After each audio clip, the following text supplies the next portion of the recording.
Bonjour, dans cette vidéo, on va faire la correction des exercices relatifs aux préfixes et aux suffixes. On avait 3 exercices. Dans le premier, on nous a demandé de compléter le tableau suivant. Dans le tableau, on avait 4 cases.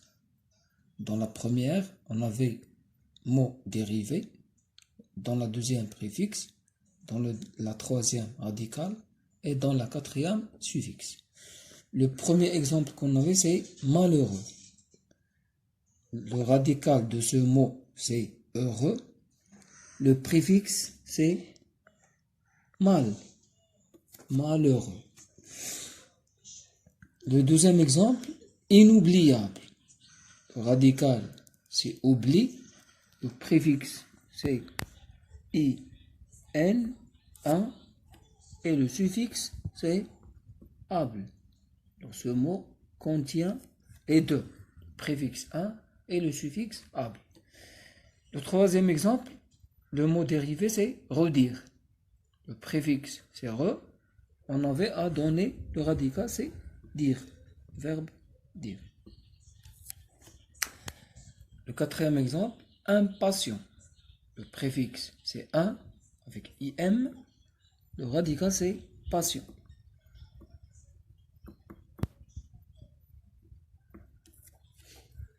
Dans le dernier exemple, on avait le mot redoutable. Le préfixe, c'est re. Le radical, c'est doute. Et le suffixe, c'est able. Alors ici, lorsqu'on a ajouté le suffixe able, on a supprimé le e du mot doute. Dans le deuxième exercice, on avait à utiliser soit le préfixe D avec D accent aigu, un avec im, mal ou re, pour avoir de nouveaux mots à partir de ces radicaux-là. Dans le premier radical, on avait propre.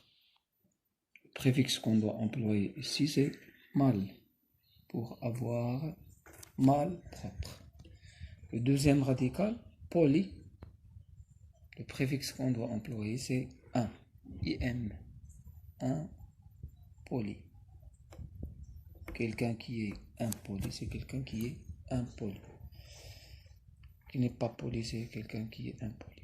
Tenir.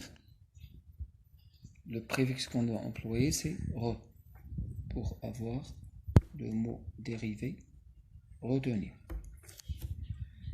Le dernier radical, c'est monter.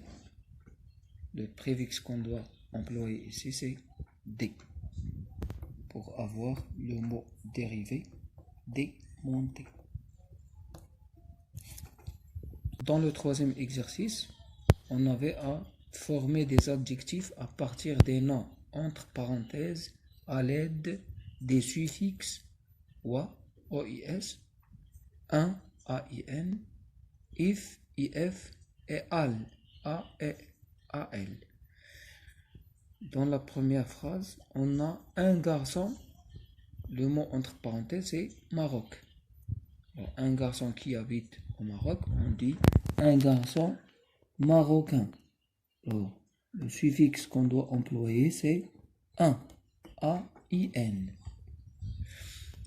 Le deuxième exemple, un sifflet fin.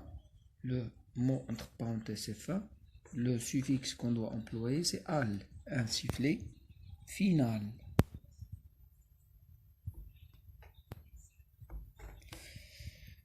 Un enfant craint. Alors, le suffixe qu'on doit employer ici, c'est if, pour dire un enfant craintif.